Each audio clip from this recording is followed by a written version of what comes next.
ఇక్కడికి ఇది గతంలో వచ్చినా కూడా ఇక్కడికి రావడం అనేది నిజంగా గొప్ప అదృష్టం.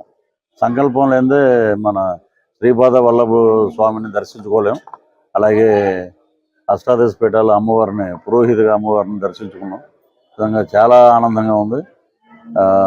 ఇంకా ఇంకా మిగతా విషయాలన్నీ మాట్లాడతాం. కానీ ఇది మటుకు మహారాష్ట్ర. నేను మొన్న ఇండోర్ వెళ్ళినప్పుడు హిందీ వెబ్ సిరీస్కి వెళ్తే శ్రీపాద వల్లభ స్వామి గురించి మహారాష్ట్ర వాళ్ళు చాలామంది ఇక్కడికి వస్తుంటారంట దత్త జయంతి అప్పుడు. నిజంగా చాలా ఆనందపడ్డమాట. అలాంటిది ఇది ఒక పెద్ద హబ్ లాగా అయ్యి ఒక బ్రహ్మాండమైన, మనకి ఎలాగంటే ఒక ఉజ్జయిని, ఒక కాశీ, అలాగా మన ఆల్రెడీ మనకి అంత పేరుంది. ఇంకా అద్భుతంగా ఆ భగవంతుడు ఈ క్షేత్రాన్ని ఇంకా అద్భుతంగా ముందుకు తీసుకెళ్లాలని మనస్ఫూర్తిగా కోరుకుంటూ, ఇక్కడికి మేము కూడా ఒక అద్భుతమైన కార్యం కోసం వచ్చాం. అంటే ఈ పాలిటిక్స్ ఇవన్నీ ఉన్నాయి కాబట్టి ఎలక్షన్ కోడ్ అది మా ప్రెస్ మీట్లో చెప్తాం. ఆ కార్యం నెరవేరాలని, ఆంధ్ర రాష్ట్రం సుభిక్షంగా ఉండాలని మేము శ్రీపాద వల్లభుడు ఆశీస్సులు తీసుకుని మొదలు పెడుతున్నాం. మొత్తం ఆంధ్రప్రదేశ్ అంతా ఆల్రెడీ మేము అటు తిరిగి వచ్చాము. ఉత్తరాంధ్ర అంతా 10 రోజులు. ఇక్కడి నుంచి మే 11 వరకు ఇదే పని మీద ప్రచార పరమాలు. గతంలో కాకినాడ, నెల్లూరు జరిగిన సభల్లో కూడా తమరు 100 రూపాయలు స్టాంప్ పేపర్లో కూడా నేను రాజస్థాన్ పార్టీ మారని చెప్పేసి వైసీపీలో ఉండగా తమరు ఉచ్చరించారు. ఇదేనండి, నేను చచ్చిపోతాను నాకు అండవ కప్పని ఉంది అంత రోజు. దానికి ఏం చెప్తారు సమాధానం? నేను చచ్చిపోయాక నాకు అండవ కప్పంటే తెలుగుదేశం ఉంది. మరి ఏంటది? ఇది కాదండి, ఒక మనోభావాలు, మనస్పర్ధలు, అహంకారపూరితం. ఏదైనా సరే 6 అడుగుల గోతులోకి ఎవడైనా వెళ్ళేది. అహంకారంతో జీవితాలు నాశనం అయిపోతాయి. పదవులు శాశ్వతం కాదు. మాకేంటంటే కష్టపడి పనిచేసాం. ఫస్ట్ గర్వంగా 175 మంది ఎమ్మెల్యేలలో సిన్సియర్గా జనాల్లోకి వెళ్ళి తిరిగేది ఒక పృథ్వీరాజు. పార్టీ వచ్చినప్పుడు కదా, అపోజిషన్లో ఉన్నప్పుడు కూడా. కానీ వాళ్ళు ఏంటంటే వీడు వద్దు అంటే, మీరు గతంలో ఆలోచించాలి. ఎవరికి లేని ఇది నాకేందుకు పెట్టారు? అది వాళ్ళ విజ్ఞతగా వదిలేసాం. శ్రీపాద వల్లభుడు ఈ క్షేత్రంలో ఆ దరిద్రుల గురించి అసలు మనం మాట్లాడకూడదు. పుణ్యక్షేత్రం ఇది. ఆ భగవంతుడే చూసుకుంటాడు మొత్తం. శ్రీ వెంకటేశ్వర స్వామి దేవస్థానం నాశనం చేశారు. ఇంకా త్వరలోనే ఆ పనిష్మెంట్ మే 13వ తారీఖున భగవంతుడు ఇస్తాడు. కొంతమంది ప్రత్యర్థులు కరోనా సెకండ్ వేవ్ లో తమరికి హాస్పిటల్లో సీఎం ఆఫీస్ నుంచి మంచం కూడా దరిద్రం అనిపించుకున్నాక, ఆ దరిద్రంలో మనకి టైం బాగాలేనప్పుడు ప్రతి ఒక్కరు జీవితంలో, మీ జీవితంలో కూడా జరిగి ఉంటుంది. టైం బాగాలేనప్పుడు ఒక యాక్సిడెంట్ అవ్వచ్చు, ఒక ఇది జరగవచ్చు, ఒక కుటుంబంలో ఏదైనా జరగవచ్చు.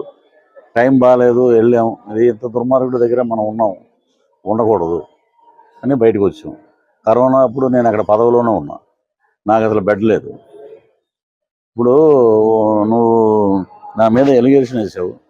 ఎలిగేషన్ చేసి నా కుటుంబం ఎంత బాధపడి ఉంటుంది, నా సన్నిహితులు ఎంత బాధపడి ఉంటారు, నా కోసం క్యారెక్టర్లు రాసిన రైటర్స్, డైరెక్టర్స్, ప్రొడ్యూసర్స్ ఎంత బాధపడి ఉంటారు. మాకు తెలుసు పృథ్వీరాజ్ అంటే అనేది. దరిద్రమైన రాజకీయాల్లోకి వెళ్ళటం అనేది వచ్చింది. నేను ఒక్కడనే నా వాయిసే కరెక్టు, పృథ్వీరాజే కరెక్టు. మరి మిగతా వాళ్ళ పరిస్థితి ఏంటి? ఉంటే అన్న ఉండాలి, లేకపోతే కొండ ఉండాలి. ఆ రెండూ లేవు. కష్టపడి పని చేసాం. తర్వాత ఇలాంటి దుర్మార్గుల దగ్గర మనం ఉన్నాం.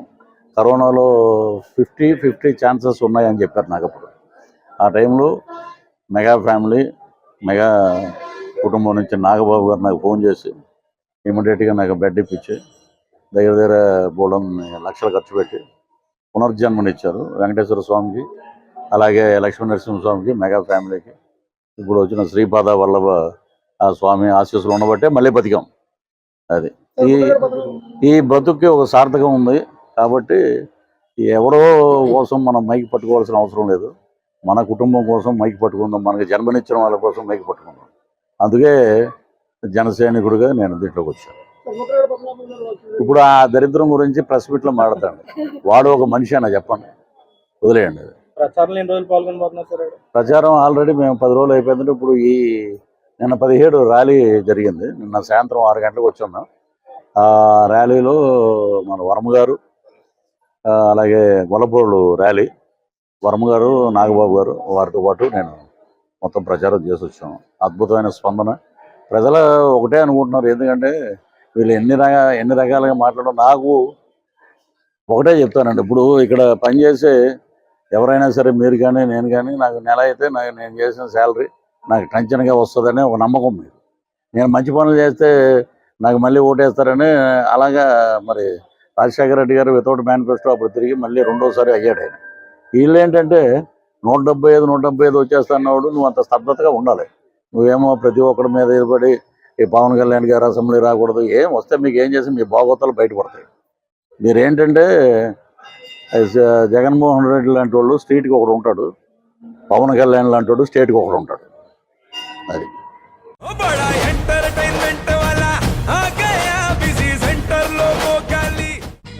సక్కు సక్కేంద్ర సక్కు సక్కు బాయ్ బాయ్ బాయ్ బాయేంద్ర భార్గవ్ బాయ్ బాయ్. గిరాకి వచ్చే టైం ఏంది, కస్టమర్లు వస్తున్నాడు రేటు కలిపి గురి.